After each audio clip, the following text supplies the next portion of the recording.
Саламатсыздар, урматтуу депутаттар, урматтуу жыйын катышчылар. Дастан Булаевич туура айтып койдуңуз. Ушул мыйзам долбоорун колдошубуз керек.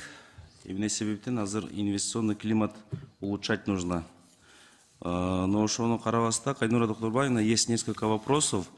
Вот мыйзам долбоорун ишке ашырууда кандай тобокелдиктер бар? Бул жаатта эл аралык тажрыйба изилдедиңизби? Жалпы негизинен мыйзам урматтуу депутаттар колдоп кабыл алынса, жарандыкты берүү механизмдери менен эле кадимкидей эле өтөт. Единственное, эгер мурунку условияларда 5 жыл бул жакта жашап ана жарандыкка бере алат деген болсо, бул жакта ушул критерийлердин бирин гана аткарса бере алат. Жалпы башка мамлекеттердин кандай десек тажрыйбаларын караганда, ал жакта мындай отрицательный делеги, мындай эчтеке нерсеси жок экен. 500 миллиондон өйдө кылат экен. Биз кичине экономика кичине эмерээк болгондуктан кичирээк кылып алдык, 500 деп орточо эсеп менен. Өзүбүздүн баягы кесиптештерибиз менен сүйлөшкөндө бул өтө мындай инвесторлорго өтө жакшы шарт түзүп берген деген оң жагынан эле баа беришти да бул жакта. Рахмат. Мен билишимче бул 12ден ашык мамлекет инвестициялык программалар менен жарандыкты сунуштайт жана алар бири-биринен айырмаланат да.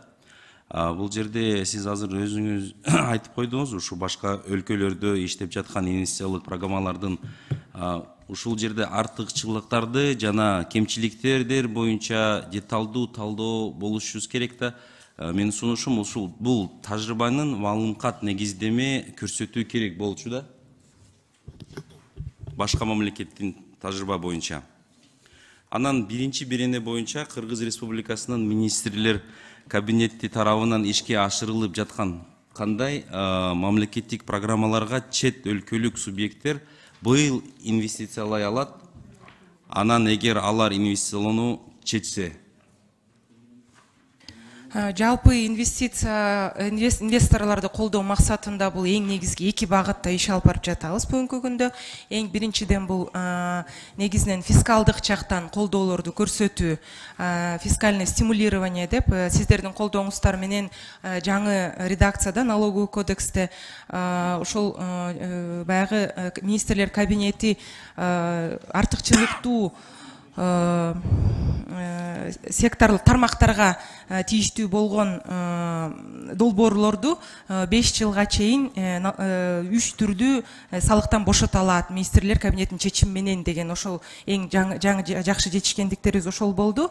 Анан жер бөлүп бериштирүү боюнча именно промышленный жагынан жер бөлүштүрүү, анан жанагы кайра жаралуучу энергетика да ошол багытка дагы өтө оорлошкон болчу.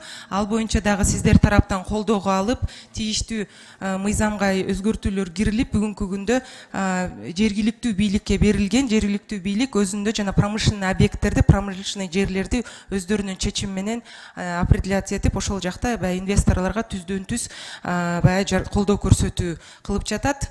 Үчүнчүдөн бул режим стабилизации деп коебуз. Ал боюнча дагы сиздер жактан колдоо алынды. Эгер 10 миллиондон жогору инвестиция салынган болсо, 10 жылга чейин с последующим продлением, да, мы можем придать статус режим стабилизации, и все изменения законодательства, что касается регулирования и фискальной части, она не будет касаться этого инвестора. И жанагы АТР дагы бул жакта өтө мындай жакын алып барылат, анткени чоң долбоорлордо чоң жер, кеңири жерлер берилгенде части бир айыл өкмөткө, части да бир айыл өкмөткө болуп, ошондой жер бөлүштүрүлгөн эмес аябай чоң болуп атканда, жана АТРды укрупнение деп жана бир жактан одно как бы управление, хотя бы ошол жагын кыскартыш керек деген манда, ошол АТР жүрүп атканда да ошол дагы эске алынып атат да, географически жана бөлүшүп атканда. Рахмат.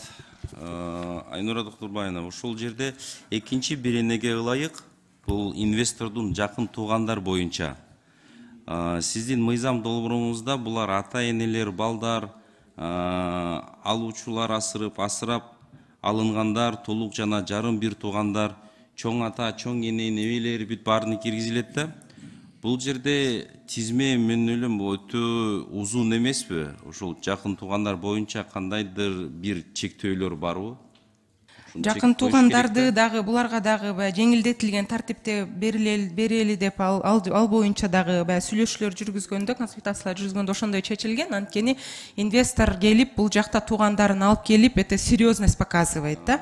Анан өзү эле келип, өзү иштеп койгонан туугандар тигил жакта болсо, ал дагы баягы кийинки долбоордун баягы ийгиликтүү ишке ашышына, бул жерде жүрүшүнө, бул Кыргызстанга мамлекетте баягы бир топко кармалып калышына дагы мындай шарттар түзүшү мүмкүн. Анткени семьясы сыяктуу болсо биякта кандай болуп калат, ошол жакта дагы эске алуу менен баягы туугандарына дагы, жакын туугандарына дагы шарт түзүп берели деген чечимге келгенбиз. Ушул жерде эгер гражданство берип койсо, кайсы бир комиссия чечет да? Комиссия по гражданству? Ал секретариат бар. Бул конституциялык укук только президенти, Кыргыз Республикасынын президентинин конституциялык укугу ошол жака атайын ушул жакта бекитилген критерийлер менен кайрылуу жүрөт. Бирок ошондой эле текшерүү өтөт, ошол эле бардык процедурадан өтөт. Бирок жанагы 5 жыл жашоо деген эмес, ушул критерий менен өтүп эле калганы бүт текшерүүдөн өтөт. Кадимкидей эле условиялар менен. Мен ошого макулмун, бирок балдар чоңдор болсо, мен ойлоп атам, эмне үчүн аларга тизмеси киргизиш керек да? Чоңдор болсо анда киргизбеш керек. Кичинекей балдар болсо анда макулбуз, ата-энелер болсо макулбуз. Чоң балдардын карап Тогда несовершеннолетний деп тактоо киргизип коесуз, сунуш берсеңиз, Хорошо. Анан кийинки суроом ушул маалымат негизинде инвестициялык жаранды Кыргыз Республикасы менен чектешкен чет өлкөлүк жарандарга жана жарандыгы жок адамдарга колдонула албайт деп айтылган.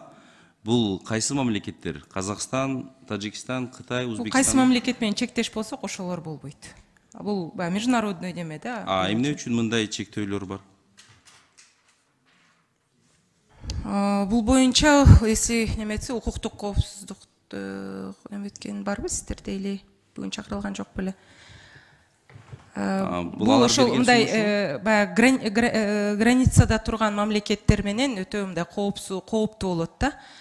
Жалпы это международный немеде андай стимулдар как бы граничителер менен берилбейт. Жок, мен ойлойм бул жерде кайра карап коюш керек да. Эмне себептен биздин Узбекистан болсо, Кытайдан болсо жарандарыбыз, этиги инвесторлор аларга мүмкүнчүлүгү чектеле албайбы биз? Өзүнчө кат жүзүндө жооп берип койсок болобу сизге? Болот. Бул боюнча мен кат жүзүндө жооп береличи. Анткени бул жакта айтпай эле болчу, рахмат. Ушул анда биздин жарандыкты кабыл алган чет элдиктер эки жарандыктуулукка ээ болобу? Эгер өзүнүн мамлекети уруксат берсе, ала алат. Биз баарына бирдей шарт түзүп берип атабыз. Эгер тиги мамлекет запрещать этсе, тогда жанагы инвестиционный паспорт алып эле, гражданство албай, свободно может перемещаться и пользоваться общегражданские условиялар менен, бирок гражданство албайт. Рахмат. Чечимине жараша болот да. Мыйзам долбооруну колдойбуз. Шарттарды мыйзам алдындагы актыларда эмес, Кыргыз Республикасынын жарандыгы жөнүндө мыйзамдын өзүндө абдан кылдат жана жакшыраак иштеп чыгуу керек да. Рахмат, ийгилик.